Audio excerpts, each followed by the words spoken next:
What is going on, Predators? It's Travis here with Apex Predator Outdoors, and we are also here with Dean, and we're just kind of doing a little recap today. We both went on an awesome hunt in Louisiana for some ducks and some waterfowl, and had a really good time, man. So we're just going to talk about that a little bit, debrief, talk about some gear and tactics, and maybe even give a shout out to a couple people. So without further ado, Dean, what's going on?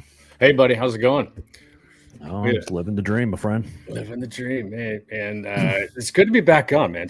It's been way too long since we've dropped one of these, so I'm looking forward to a great hour of shooting the shit and recapping your first duck hunting trip, man. That was a great time, man. So I was happy you got to go. Hell yeah, man. And like I say, nobody better to go with. Like I say, you've been hunting ducks for how long now? 30 years or so? Oh yeah, easily. Yeah, it's definitely my passion. It's my buddies always ask me, if you could only do one thing legally, what would it be? And it would hands down be waterfowl. And I think, I don't even know. You could ask other guys that duck hunt or in bow hunt, and they all kind of say the same thing. And for me, it's just the whole. It better probably to hear from you, like what your experience was. I can talk about it all day long, but it's just the whole hours of boredom interjected with utter chaos, and we didn't have a dog this time, but watching the dogs, work and being able to, call ducks in and just your variety of things that you get to see. I think just all of it, and then being cold and miserable, I just dig that anyway. So. But what'd you think, man? First one out. What's your thoughts? Oh man, so I kind of know a little bit, or knew a little bit about what to expect. I've been watching videos about it for a long time. I've got two cousins that are guides that take people out waterfowling and everything. I was supposed to go with them previously this year, but I think they got too busy with work and weren't able to do it or anything like that. So, like I said, I had a couple of canceled trips, but there was no harm, no foul there. But I kind of knew what to expect and everything, but I didn't know how fun it was going to be. And honestly, I gotta come down on myself a little bit because, to me, I was always kind of, as I started hunting and everything, I've been really, I guess the thing I would say is that deer hunting and elk hunting and all this kind of stuff is a totally different game than duck hunting. You know what I mean? So it's like whenever you're up against the other ones, it's like it's you in the wild pitted up against that animal, whereas like duck hunting, it's it's way more laid back. Yeah. I think there's a really cool story to be told about it. And I think where, most hunting situations where you're hunting any kind of like deer or things like that, or goats even, I think there's a story to be told a little bit about, the hunt against the animal. What I think what's really cool about duck hunting is it's almost more about the camaraderie and the stories you get to tell there, and it's almost like the human relationship there is stronger anyways, because I was going through and I was editing all the footage from that the hunt we did there, and it was pretty funny because seeing all the stuff we're telling, you're being able to laugh and shoot the shit and just have a good time, and making jokes and telling stories about your elk hunt out there in Utah and stuff, and I was able to laugh about that, and it was a pretty good time.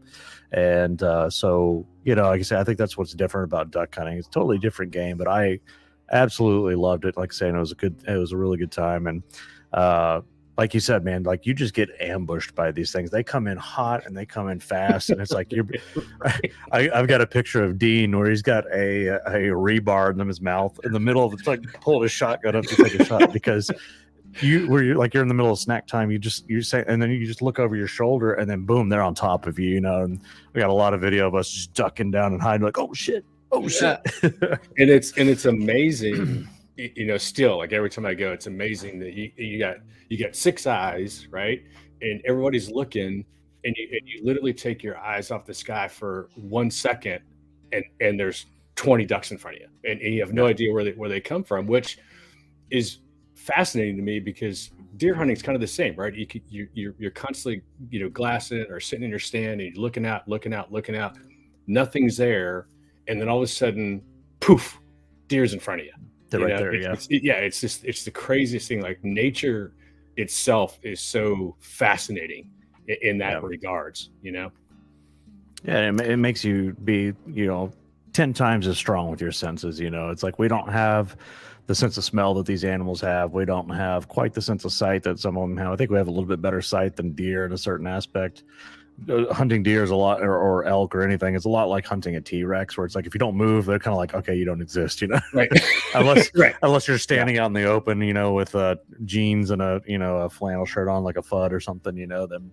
But like I say, with these animals, it's kind of wild. And with ducks, it's interesting because they come in from so far away so fast. You can just be shooting the shit and everything, and all of a sudden you look up and there's a whole flock of ducks like right in front of you, and it's just kind of wild. And the baiting, it's like bringing in your decoys and getting all the decoys set up. There's a little bit of a science into that too. And why don't you talk about a little bit about that? So whenever you're setting up the decoys and all that stuff, I was trying to take notes in my head mentally and learning all this at the same time. And so you kind of want to set them up in kind of like a certain pattern in the wind. I mean, just talk to me about the decoy theory, I guess you'd say. So, there's several different ways, obviously, that you can set them up, but wind is, in my opinion, the key, right? Because they're going to land into the wind. And then almost like a shooting lane in archery, you kind of want to have them land inside of your V. Some guys set them up in a J, depending on if you're kind of hunting an outlet versus open water. But you just want that kind of middle shooting area open, because that's where you want them to settle in and couple and get your best shot. Clearly, you're looking at 30 yards, so you don't want in the middle of the lake, right? Because that's where they're going to land. So you want to get them as close as possible within shooting range. And so, and then the way you set them up, so your mallards, you want to make sure you kind of pair them up.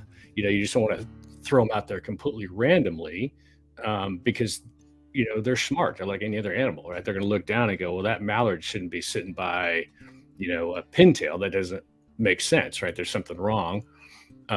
You want to have, obviously, the decoys you use, what they see. You don't want them faded. You don't want their bellies up, right? They see white. That's not cool. And you don't want them to be not moving. So again, wind, jerk strings, they've got so many like motion ducks or mojos you need to put out there. Anything you can kind of make that water ripple a little bit to make them look more lively. That's all of that is important. And so there's a science to it, I guess, but for the most part, you're just trying to mimic their natural habitat, right? To what they normally see, and how you put them out. So that's how I've always done it. I don't know that I spend a lot of time. I know a lot of guys that go, they're really meticulous. Like you want to have two hens and one drake or two drakes here, and spread your hens out and don't put pintails next to each other. I don't get all crazy with that. That makes deer look a lot smarter ducks look a lot smarter than deer, man. Because like you could put a plastic deer out there, and the buck's going to go up there and try to hump it until it falls to pieces, and then he's going to look at you like, "What the hell was that, man?" Right. Whereas the ducks are like, I just don't feel good about this. It just doesn't feel right. I'm just going to keep going.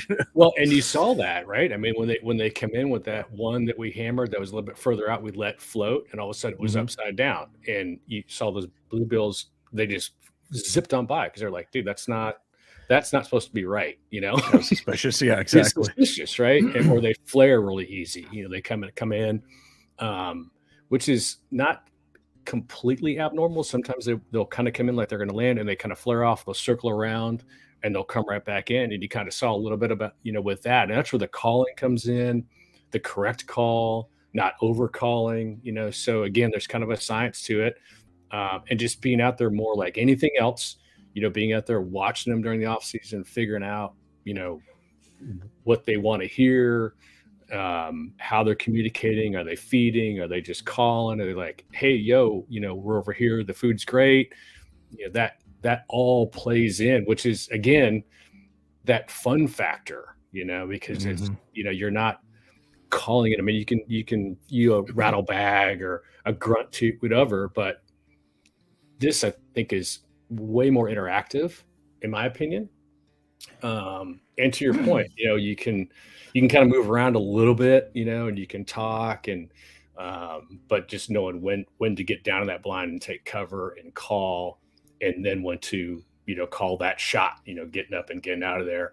I think the other thing that is really fun is um, having to kind of be on point, right? Like as soon as you come up and you've shouldered that shotgun, it's quick, right? You don't have a lot of Mhm. time to go, oh, well, here it is, or whatever, and knowing how to lead them, how much to lead them, Yeah. all of that, and you're trying to kind of make that decision in a very short amount of time. Yeah, that was one thing that really got me was like you're not only trying to lead them by the correct amount based on the speed of the projectile you're shooting, but you're also trying to take an account for the wind, right? If you've got the wind, if they're landing right at you in the wind, I mean, you could pretty much just put a beat on them and shoot them, and you'll be no problems, right? And Right. that was the most of the shots that we landed were ones that were straight out in front of us. Whenever you get across, like say you having to lead them the right amount, you got to, if the wind's blowing real hard at an angle or something like that, it's going to affect the trajectory of your projectile and everything. So there's a lot that goes into that math, if they're right behind you and flying away, it's going to be the same kind of thing. You got to Sure. really think about, okay, and now I'm shooting into the wind, how does that affect this, that, and the other? And also trying not to shoot in each other's lane. That was a big thing. I was like, there's a couple times I'm like, what? I'm like, well, nope. I was like almost crossing right over you. I was like, I pull myself back, because I'm like, you get into that moment and you're like, you're trying to follow this thing. And then I was like, okay, I got a point where, stop. It's all right. You got to pull back, Yeah. And that's like, I guess that's a dangerous spot. I suppose. I mean, knock on wood, I've never been in one of those situations where, thank God, nothing bad has happened. But I could 100% see if that person to your right or left is not paying attention, it could happen. Yeah. And case in point, when that one pintail that I took a shot at and missed, and I was leading it to my left, which is where you were, and I saw your face sitting there, and I thought, oh well, yep, I can't take another shot. But who knows if that was somebody that's never been, might have just squeezed one off just for shits and giggles to see if he could bag it. But there was no way at that point. One, I saw you. Two, as fast as he was moving, there's no way that I could have probably hit it. I don't know that I could have let it fast enough to take a shot off. So, and I've heard horror stories from some of those guides that it just goes sour, and that's sad, but yeah. I thought it was funny. Our guide, Mike, which do you want to shout out? I didn't know the name of his outfit or anything there. The Louisiana Marsh Guides is who it was, and great dude. I thought Mike did a really good job. It was kind of funny is that we were kind of laughing about his height, because I am not a tall dude at 5'8", maybe on a really windy day, and he was probably just about my shoulder, and so we were sitting down in chairs, and he was like an eye level.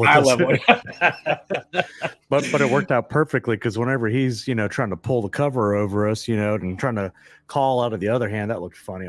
That's gonna be caught on camera now.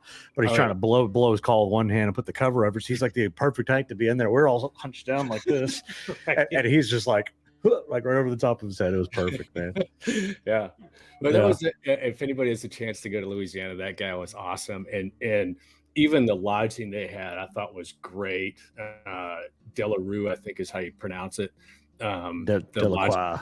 Delacroix. I don't know how to pronounce it. I don't know. It's whatever that French is, but that place was amazing. It's reasonably priced. It's literally right there. I mean, you could sleep into 5 minutes before it's launch time and have plenty of time to get out there. So I thought both of those places were awesum. There's no food out there. Yeah, exactly. Eat before you go or pack something. Yeah, that was really cool. Like, say you stay in the lodge there, and like literally we get up and we're like, I guess we're supposed to meet this guy over here, and we literally walk across this little 2-lane road, and there's the boat dock right there. I mean, we're like ready for him, and then here comes Mike in his boat, and he's all like, "Hey, y'all ready to go?" It was just so convenient, and cool place to hunt is down in Bernard, Louisiana, is where the name of the place there. He has several hundred acres of different flats and marsh, I guess you call it, out there to hunt through. And so, like I say, I know you've been a lot more different places. We can talk about Corsicana and Winnie and Texas here. And you're going to Kansas next week. Is that right? Or later? No, January. January. Okay. Yeah. Next week, or I'm sorry, 2 weeks, I'm doing Corsicana again.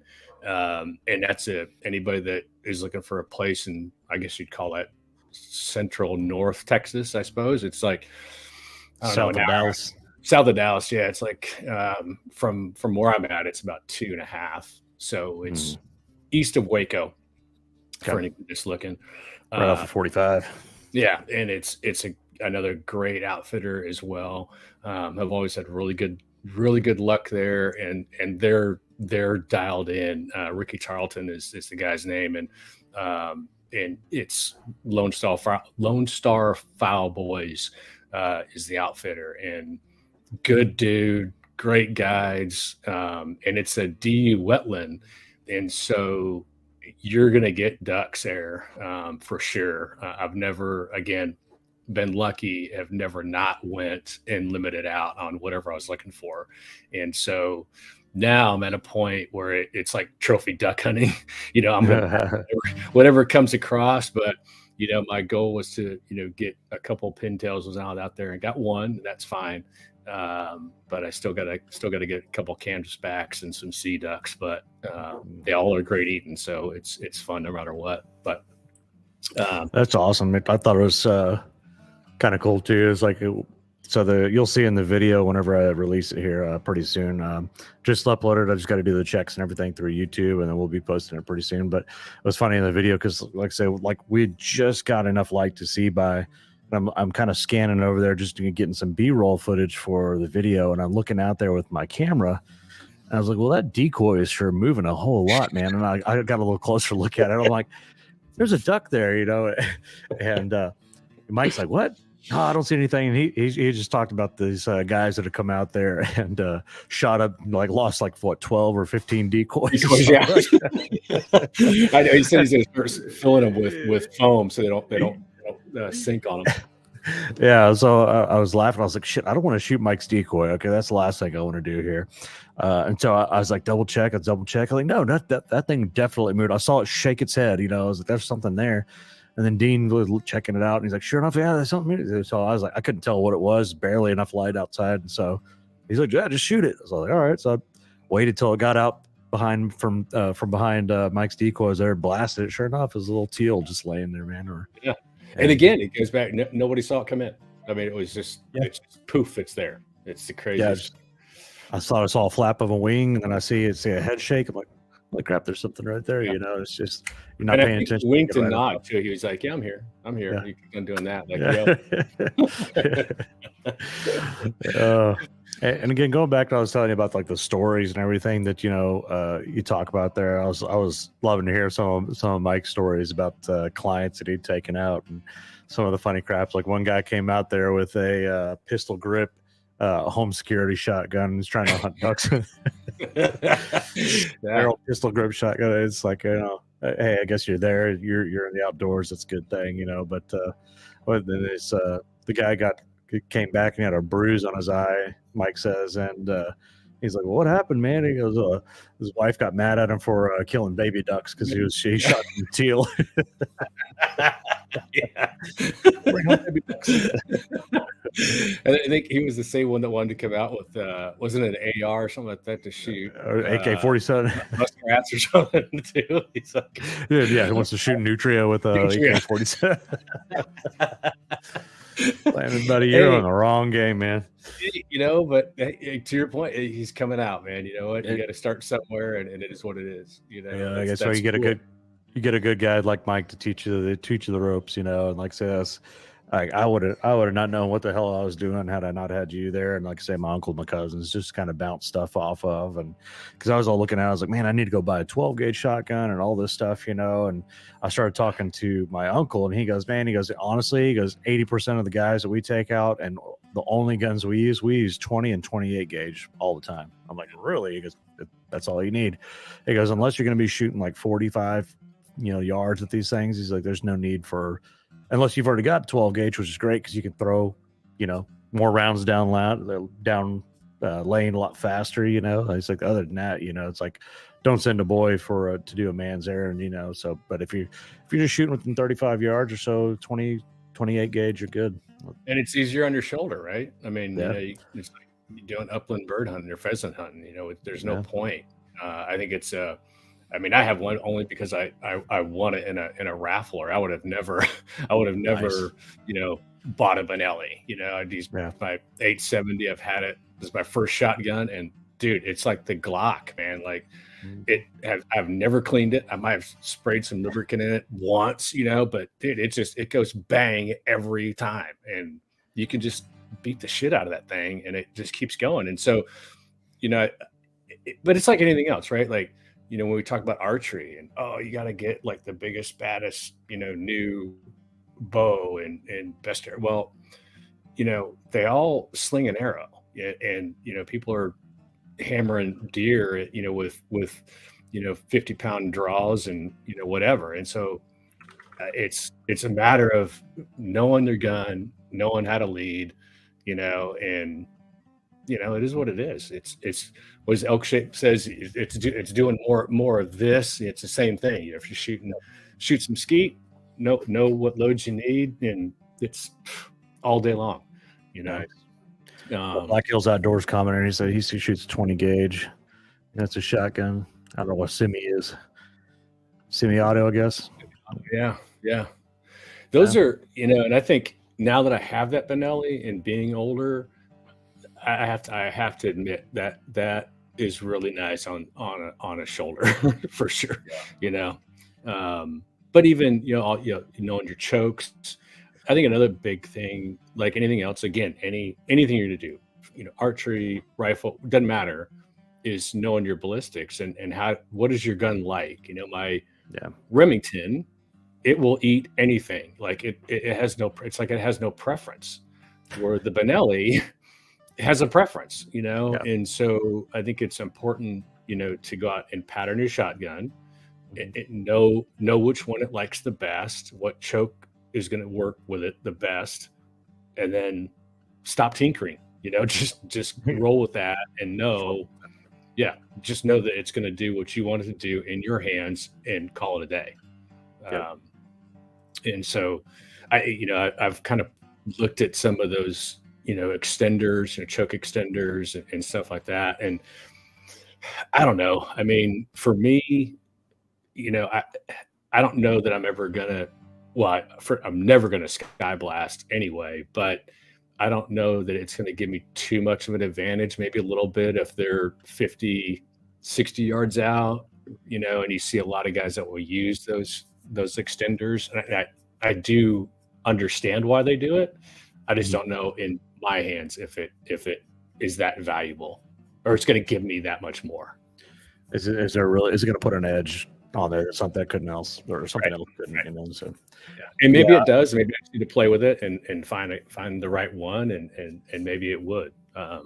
But again, my setup right now, I kill ducks and I'm fine. So there's really not a reason for me to start doing like archery and going down that road and then forgetting like which one do I really want to take this time. I think with archery, it's almost like you're intentionally handicapping yourself to kind of level the playing field a little bit. So it's kind of funny when it's like you have to, as an archer, you have to kind of like know the irony and the fact that you're like severely handicapping yourself versus using a rifle, and then you go through and you tinker to get every little ounce of like everything I can out of that arrow or that bow setup, and it's kind of funny, but it's so true. But this is probably one of my new favorite ways of hunting. Is duck hunting. It was just cool. All in all, it was just a great experience, man. Yeah. Well, I'm just happy that you enjoyed yourself, too, that you got to go. But anytime that we get together, or you and I and Chris get together and go do something, man, I think we were talking about that on the way down. Like you never hear or talk to somebody about a hunting trip where it's just like, it was a hunting trip. Like there's always like some great story or funny something that happens, like every trip I've been on, it's either an adventure, like our elk hunting trip where we lost everybody and kind of figured out why we lost everybody. That was at the time a bummer, but it's a cool experience and a great story, and Yeah. so that's the one of the funnest things about just doing shit with your buddies, and besides the hunt itself, is to your point, the camaraderie and the stories you gain and on those trips. Yeah, it's pretty awesome. So next thing on Dean's bucket list, buying a boat. Buying a boat, yeah. Bust out another 1,000. Yeah, Yeah. like, drape it out and everything, Yeah, that'd be great. I will take time with, since we're talking about outfitters. Wade Skeen was supposed to be on with us today, and unfortunately he felt ill, so he's recovering at home. But that's where I'm going in January, is Skeen Outfitters in Kansas, and that's I'm looking forward to it. I've never been to Kansas on a hunt, and so it's a pheasant, duck, and goose hunt, and it's going to be a blast. I've heard some great things about Kansas in general. And some even better things about skiing outdoors. And so if y'all have a chance, Wade's he's just a good dude. Like I said, I haven't met him yet, but have had some conversations with him on the phone, and just everything he has to offer out there is going to be fun. He does, of course, dog training as well, and so I've got a black lab that I've been working with, and he's been giving me some pretty good tips. So if you're a self trainer, so to speak, he's got some good insight for people. So if you get a chance, man, check out his website, and if you have even more time, man, go book a hunt with him and check it out. I'll have some good information after I get back in January, but it's a 3-day hunt, and I couldn't be more excited about it. So yeah, more to come. Check them out to skeenoutfitters.com. That's Wade Skeen. So yeah, it's cool, man. And like I say, it's definitely something I have to get into. Like I say, one of the things whenever I started this channel is, I was like, okay, I have a very limited experience in hunting, but I've been doing it for a long time. It was pretty much just hunting just little tiny crackhead whitetail here in South Texas around like Yoakum or in Central Texas and stuff like that. And so, back in 2015, whenever my granddad passed, he was kind of the one that introduced me into hunting, and my dad had taken hunting a couple times with my uncle and stuff like that, but it was kind of like a one-off thing, like maybe once or twice in my entire life.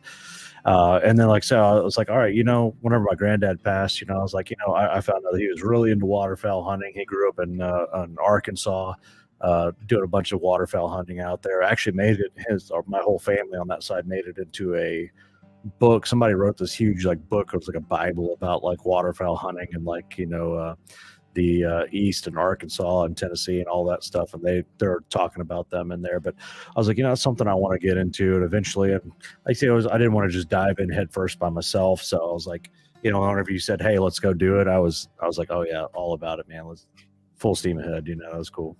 I appreciate you. Yeah, man. Anytime. We'll get some more for sure. And the next one we got to go to is down to Winnie. I think it's obviously closer, and that's a great outfitter down there too. Those guys are awesome. So again, if you're around Texas and looking for a good place to go, I've never been down to the coast. I've heard the coast is supposed to be really good as well, but I've not been down there yet. I need to book a trip and go check that out too. But I'd like to get up in the Panhandle and do some sandhill crane also. It's the 2 for Black Hills, and but the Panhandle and do some sandhill crane as well. I think that, and some geese. I think that'd be a lot of fun too. That's just a long drive. It's a long ass drive also. That's a commitment for sure, man. But yeah, I've been like I said, once I started, kind of in this path of reaching out, branching out, doing more different kinds of hunts. That was one of the things that's top of my list is getting a ribeye out of the sky, man. Like I say, that was I think the first time I saw anybody hunting them was meat eater. What's his name? Steve Ranella. Really? Steve Ranella did it, and I was like, oh, dude, that looks amazing. And that was one of the things I loved about his show is that he shoots it, and then he's kind of a chef too. So that after he shoots it, he prepares it and cooks it up as well, and you get to see that, and it's just beautiful, beautiful red meat. And yeah, I'm excited about that one. Did you try yours yet?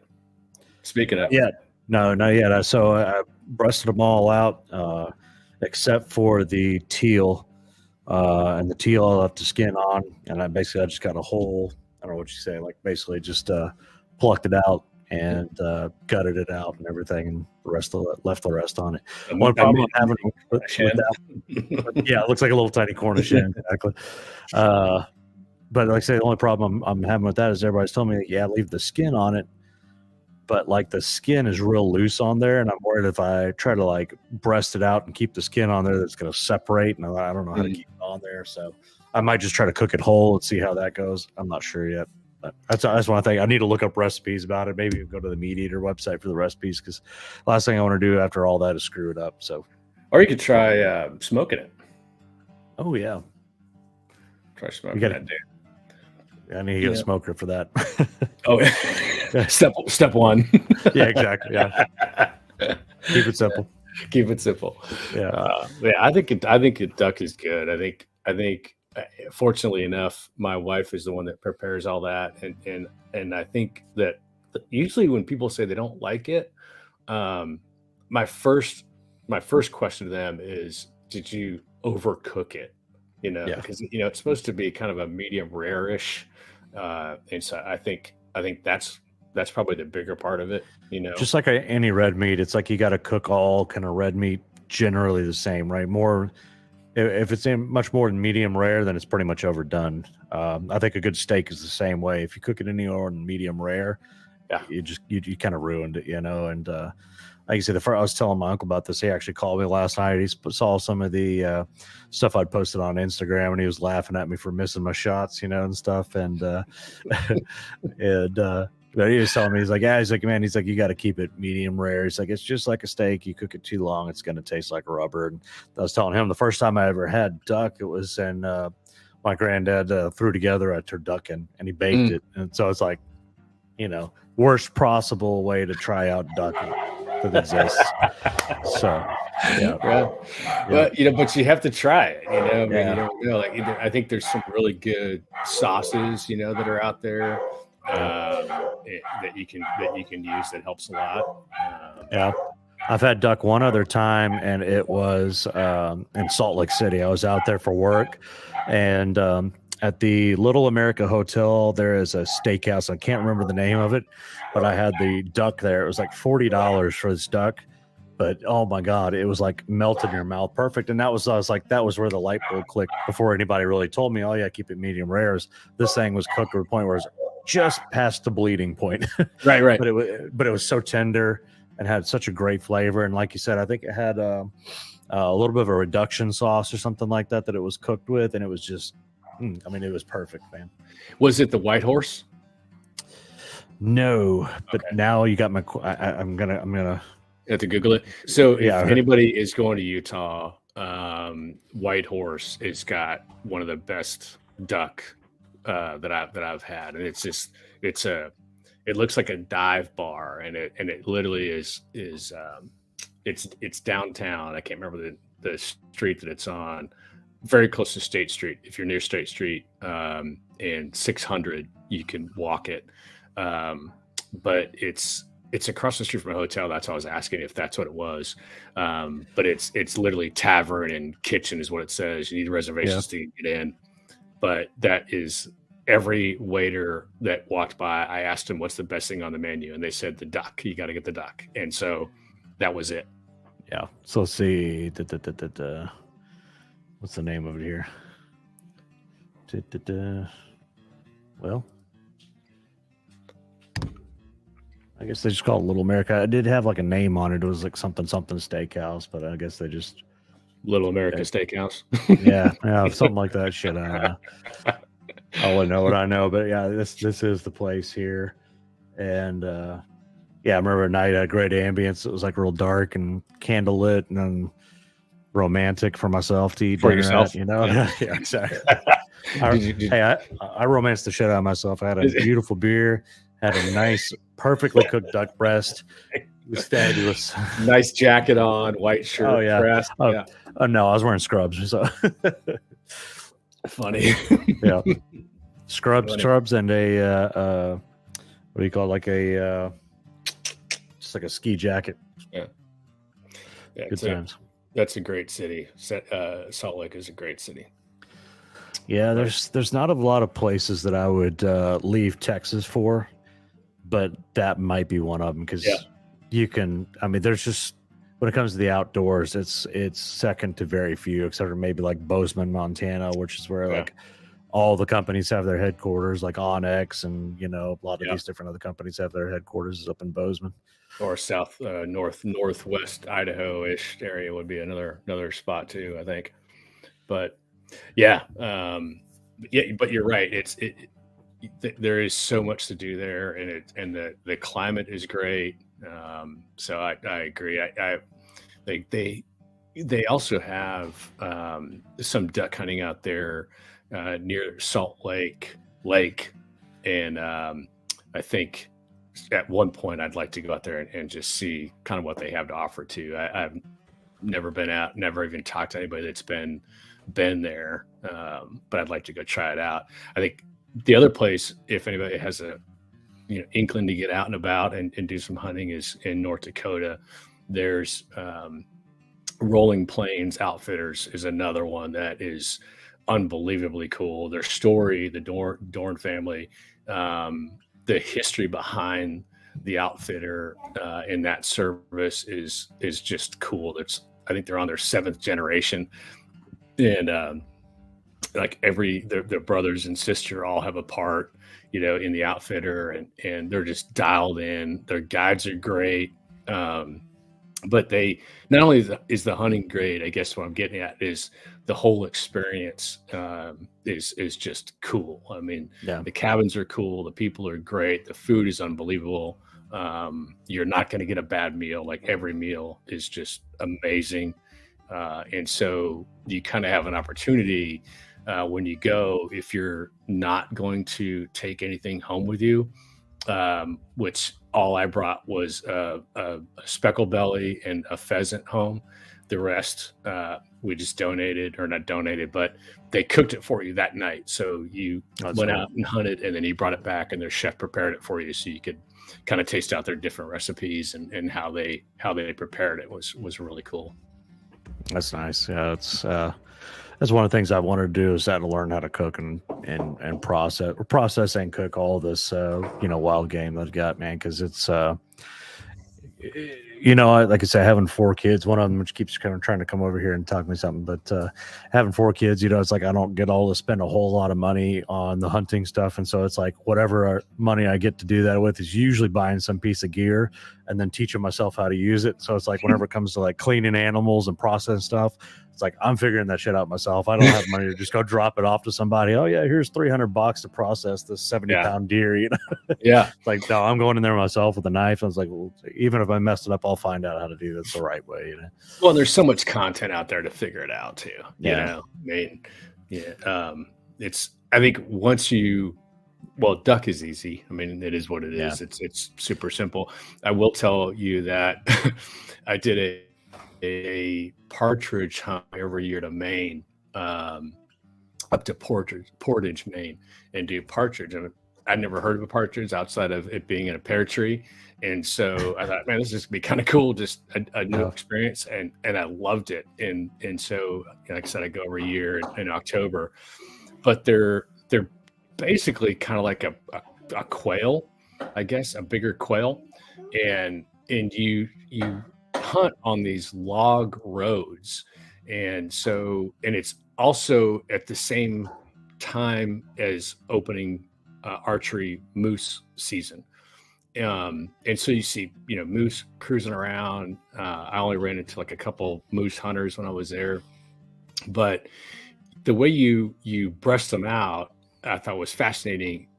you step on their wings and you grab their legs and you just stand up, and the breast is left on the ground, and then you cut the wings off and you're good to go. So I tried that on a duck, and it does not work. So Found out the so hard way. That's yeah, not the way to go. yes.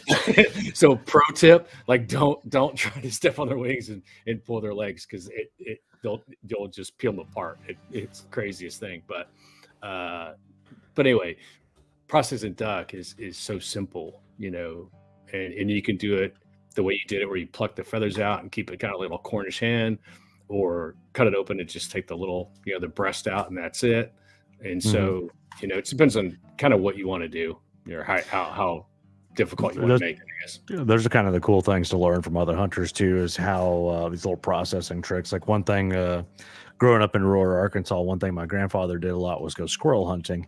And there's a cool trick with squirrels too. Same thing, where you can basically, I can't remember how to do it. It's been so long since I've hunted squirrels, since I was like literally about Lennox's age, who's over here trying to get my attention all day night. But basically, you make a couple of cuts, and then you literally just stand on their tail and just pull up with their legs, and it like literally just completely skins them. Cut the head off, and it's ready to go. Just throw it in the pot. I mean, after cutting it, throw it in the pot. Yeah, it's pretty wild. So like learning those little tips is really cool. And I just want to shout out this guy here, right here, Black Hills Outdoors. He's checking out everything here, and like I say, thanks for watching the show. And guys, if y'all see it, go and check out his channel as well and sub to him. So thanks for tuning in, man. Appreciate it. Yeah, I'll just love having these discussions with other hunters. And we usually do this quite a bit, where Dean, my chatty Cathy buddy here, is always hitting up somebody, and he's just like, hey, let's go, I don't know, get like Cameron Haynes on here. Let's just go talk to him, send him an email, or whoever it is. We've had several people, almost had Ryan Lingerhands on here. We had Kevin from Wilderness Athlete. We've had Trail Kreitzer. Yep, Trail Kreitzer on here. We had Wilson and oh God, what's her name from Forlow? Taylor Wilson and Taylor from Forlow. We had Kendall. That was an awesome one. Kendall Jones on the podcast. That was a great podcast. That was a great podcast. Yeah, that was really good. And we'll get Langy back on here, and he'll now it's kind of tough, right? Because the season's going on. Everybody's really busy, and I'm looking forward to having the Redbeard on here, man. I think that's going to be a really cool topic. And then, we get Dan Staten, he responded, said he'd come on too. So we'll get some stuff in the works, and, we just got to get them nailed down to a date and have some good conversation. 100%, man. And so, you'll hear that. Dan Staten from Elk Shape. Eventually, hopefully we'll get him on here. We just got to make sure that it's the right timing. I mean, it's hard with him producing his own content, going out and hunting and everything. So we'll try to make that come out pretty soon. Yeah. So what else, Dean? What about? I actually was just going to ask you, kind of looking back, is there anything that you would kind of the gear you took on this first hunt, just for somebody that's one, you're new, but any new duck hunter that may be listening right now, that do you think you would have packed something different or changed something that what you brought in? So I guess from a perspective of a newbie, first of all, I think the most important thing was for me, for your first couple times, I say take what you've got. I have 2 shotguns right now. One was a really old antique Savage 410 bolt action. Yes, I said that, bolt action 410 shotgun that was not recommended. Recommended. No, that's very hard. I mean, you get like 2 pellets to hit almost, so I've got that shotgun, and like every time if I'm going fast, like trying to shoot skeet, it is really fun for shooting skeet though, because you got to be really accurate. But every once in a while, if I pull it back too fast, the bolt comes out of my hand, so it's fun. But the other shotgun I've got is this 20 gauge that I took. You'll see in the videos here. This 20 gauge I brought with me was a Mossberg Maverick 88 that I literally bought with a box of clays, a thrower, and 3 boxes of shells from a buddy of mine for $100. And so the Mossberg Maverick 88 is actually it's an amazing shotgun. So it's basically a Mossberg 500 that's made in Eagle Pass, Texas, down by the border. But what was really interesting was Warrior Poet Society. I think that the YouTube channel just did a they did a torture test, or I think they run like 750 or like 1,000 rounds through it continuously to try to see what they could break on it, and the thing withheld every one of them. Even some of these real fancy Italian shotguns couldn't hold up to that, and this, I think brand new, it cost like $250. Brand new, this thing cost $250. Stood up to their torture test, so it's a workhorse for sure. I think having a semi-auto would have been a lot better. But I was actually able to handle the pump really well, and it became to the point really quickly. And I've shot skeet with it quite a bit, but I got to the point really quick where I wasn't even thinking about the pumping. It was like as soon as I felt the recoil of that shot go off into my shoulder, I was already coming back with the slide to load another round in there. Just the only thing I wish I could have done was, regulations allowed me to at least have 4 shells in there, maybe 5. But yeah, being able to limit it down to 3 shells, I had to buy I bought a what do you call that, the thing that limits the shells. It's a plug. There you go. Yeah, so I bought a plug for it, but the plug didn't fit, and so what I ended up having to do is just cutting down, or I got a piece of a broken arrow and I cut it down a little bit, and that broken carbon arrow shaft actually fit perfectly in there as a plug that limited. I can only have 2 in the tube and 1 in the chamber, so but that was good. Using the camo that I already had, like I didn't have to go out and buy a whole nother set of camo. I probably could have blended into all the reeds and the grass and the bamboo a little bit better with a new camo system, but what I had worked perfectly fine. It was just the Cabela's Instinct, the True Timber VSX camo on there. Worked out great. The most important thing was keeping my ass warm because it was cold out there. It was 42 degrees outside, and with a 35-mile-an-hour wind. And so it was cold. Oh, it was cold. It was brutally cold. Yeah, that boat ride was cold. Yeah. So I think bring what you've got. That would be, as a beginner first. If you're first time out there, bring what you've got. Make it work. Borrow a shotgun from somebody. Whatever you got to do. Just get out there and try it out. You'll love it. Yeah, I did I need to do another one on my my channel about, it's just called So You Think You Want to Hunt, and that was one of the things that when I do my next one is going to be really on camo. And I think all of it works. I mean, I really do. Like I just do. I think you blend in. I wouldn't wear in reeds, I wouldn't wear a big white snow camo, right? But anything that's got some dark shades to it that you can kind of blend in is totally fine. And even if you want to invest in anything, to your point, I would take what you have and just buy a soft shell and throw it over the top. I mean, who cares? What you're running underneath it. Point being is I had my black hoodie on. And I just had, of course, my Sitka vest, and that was plenty to kind of conceal myself in that blind. So, know where you're hunting. I mean, if you're out in the open, that obviously, a layout blind or something like that, you don't want to, again, you kind of want to be, blended into your surroundings. But for the most part, just to your point, just kind of take what you have and don't go crazy. Which I do want to give a shout out though to Boss shotgun shells. If nobody's ever heard of them or is unfamiliar with them, I'm telling you, those things are hammers, man. And you can use the shorty number 5s for damn near everything that you want to hunt. They do have 3-inch. They do have 7 load or 2 load, 3 load. I mean, they have all that stuff, but you get the 2 3/4 shorty number 5s, and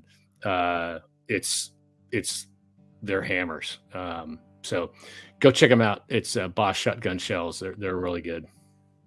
Yeah, that's funny. He's just Black Hills Outdoors watching here. He said I should 3D print a plug, and I was like, yeah, that's for sure. It's funny because I 3D printed a mount for my GoPro Max to mount on my shotgun, and I got some pretty good views from it for a second before the thing actually busted. I thought I had actually hit it when I was drawing my gun, Mm-hmm. But I was going back and I watched the video, and sure enough, I got one shot off, racked the pump, and then I fired another shot, and then it went flying behind me after that second. Oh, really? So yeah, I need to I already reprinted it. I think I already took them downstairs, but basically I reprinted it in a flexible material, so that way it'll act as a little bit of a shock absorber and it won't break on that hard impact of the gun going off. So yeah, that's pretty funny. I should do that for sure.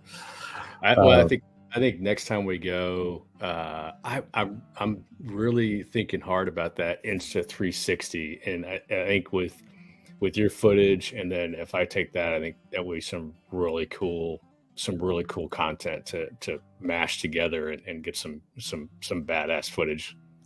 Yeah. So something I'll do, like I said, just for anybody that's trying to get into doing the YouTube thing for hunting, I'd highly encourage it. I mean, I think in some gears, like the bad thing about it is that you end up spending a shitload of money on gear and stuff like that. But if you're going to start doing your own YouTube channel, stuff like that, get yourself one of like either an Insta360 or a GoPro Max or something like that. You can even buy them used, but it's amazing how it's just really cool, the stuff that you can get from that. Actually, I want to see if I can do this, if this will work. My computer is pretty space age, so hopefully it'll handle it. But let's see, and we'll show just some of the raw footage. And I think what's really cool about it, and I have never done it until we kind of started hunting together. But not only is the footage cool, but I think what I've been learning since we've been going out and rewatching some of the stuff that you've put up is it's actually a good learning tool. I mean,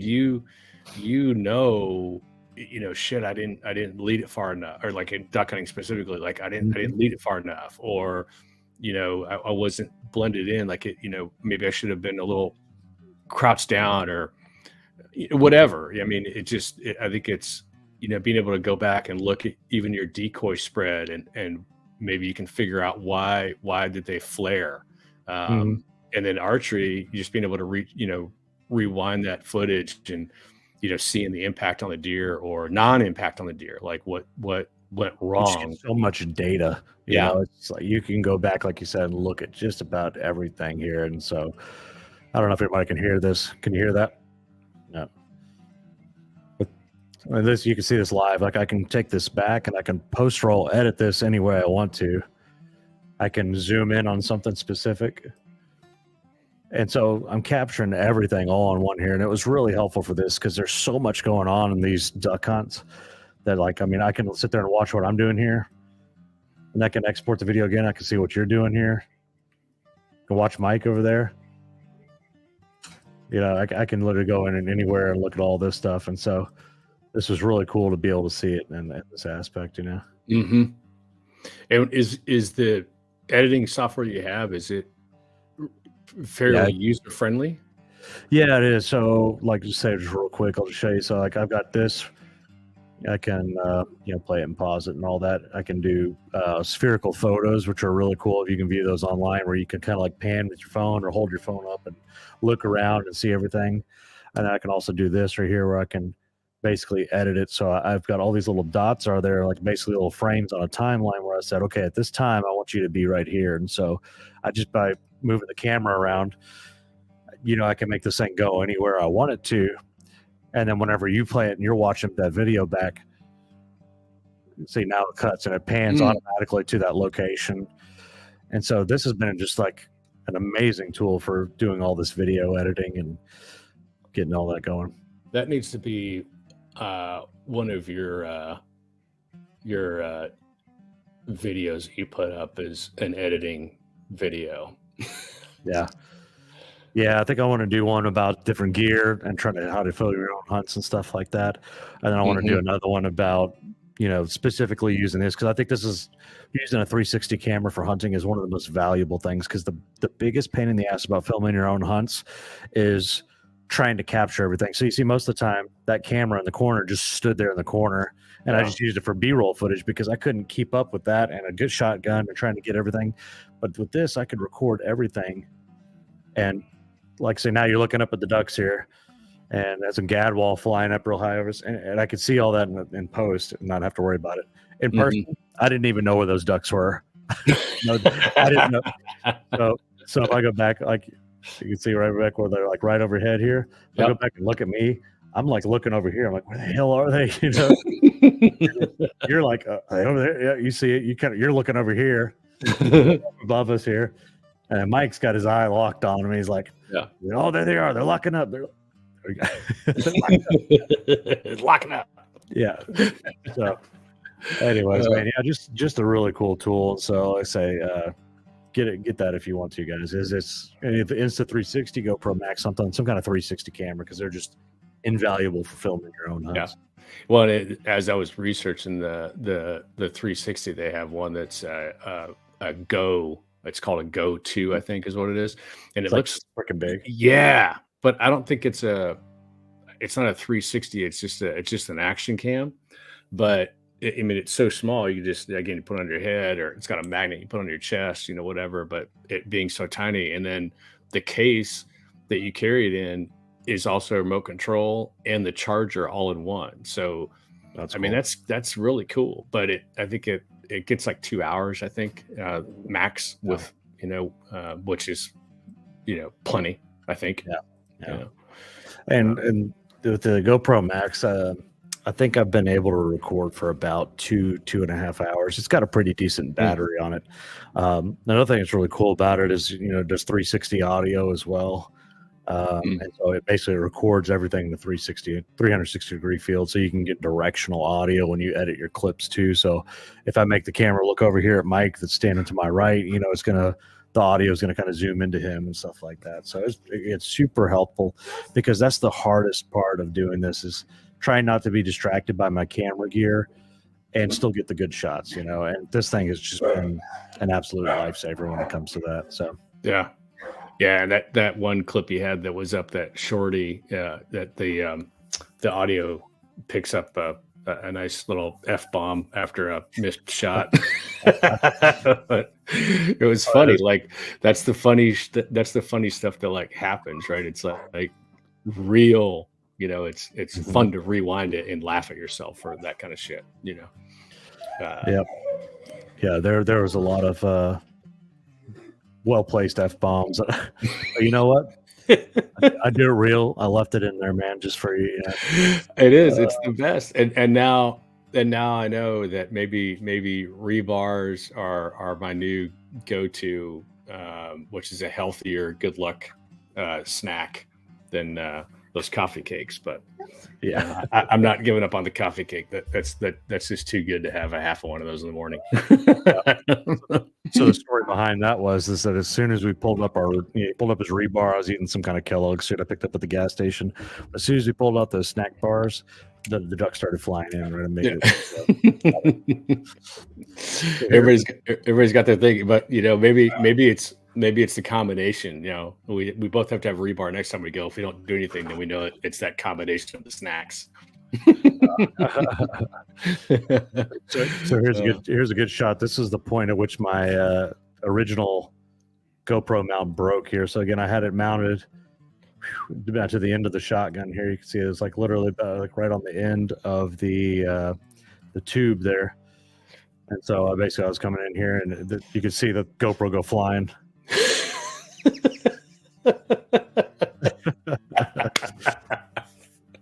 So in the video, I watched that from two different angles. Here's the other angle here.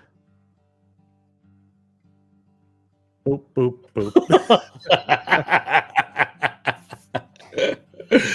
Oh, good stuff, man. It took me a good like 2 or 3 minutes to find it. I was like, what the hell? The way I actually found it. See the red light blinking. Yeah, I actually got my phone out, and I did like I took the look for it from where the GoPro was looking, and I was like, okay, it's behind a chair. I was like, look behind your chair, behind your chair. Yeah, that's awesome. You gotta edit out all the bad shots. You need to make sure they're all hits. Yeah. only good shots, man. Yeah, only the good shots. No, man. I like doing it real. It's like I don't want to act like I'm some kind of perfect person, because, like I said, this is my first time ever duck hunting, and I was just along for the ride, man. But I had a blast, absolute blast doing this. So. And it's the other thing too. Well, I was going to say the funniest thing about it too is that people that never duck hunt, you see, 12 ducks or 10 ducks come in and you just start blasting away without picking out one, you will miss every single one of them. Oh And yeah. so, if that happens, or the new guy that's out there, make sure once you pop up and you're going to take that shot, you pick one and you go after that one. Don't just start firing away, because Yeah, even with them you won't hit clustered up, one. Yeah, you oh won't hit man. one of them. Oh, I Not one. I wish I had if you go look at my I actually made a meme about this. It was pretty funny, but there was a freaking duck. I got this on video. I didn't see it in person, but there was this duck that literally did this. It was like flying, and it took it was like looked like there was a glitch in the matrix, and the duck went out through a portal, and it was like literally 90-degree turn and went the other direction. So if you're trying to spray this, I mean, they can like almost dodge your bullets. You've got to definitely be sticking to one guy. And you try to shoot between them, you're gonna miss them all. It's like they've discovered body armor or some shit too, man. Like I was down in Winnie one year, and it was one of the funnest hunts I had. I was hunting with some guys from it was North Carolina, and a good group of dudes, and we were crammed in this little like like a built-in blind, so the water's at your foot level, but you're sunken, kind of on this platform, and it was really cool. But we were like shoulder to shoulder. I mean, you couldn't fit one more brownie in there, man. And so it was teal season, and one teal came in, literally coupled right in front of us. Like you could not have asked for a better setup. Everybody, boom, boom, boom, boom, boom. I mean, we just unloaded on this dude, and it just took off. And we just started cracking up. We're like, oh my God, like we literally saw the color of his eyes, and not one person hit this stupid little duck. We're like, how does that happen? But it was like the Matrix, man. He's like, well, wow, missing every beat, shit. Like it just took off, and we just scratched our head like that literally just happened. Like, yeah, I mean, it's so like I say they got body armor or something, man, because they figure it out, and and they don't want to be hit. They're not going to be hit. They're not going to be hit, and they're fast as shit. It's almost like you almost want to make an argument that they hear the BBs coming, and they just know how to miss them all. Yeah. It's like bullet time or something like that. Like slowing down, right? Yeah. Exactly. And then they're gone, and then they're just like, out. They're like, nope, not today, Satan. Whenever you miss that one too, it's like always like, maybe if I bought a 10 gauge, maybe I could just throw like twice as many pellets down range, and I could just knock him and all of his friends out of the sky. Right. Like he probably could have casted a damn fishnet out there and like snagged him, man. Like,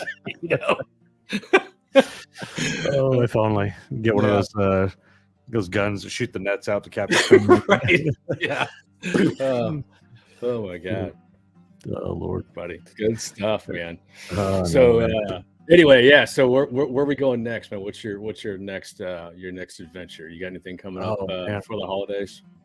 So nothing specific. I think at some point in time, I'm going to go back out to the Doss Ranch, try to finally drop a deer.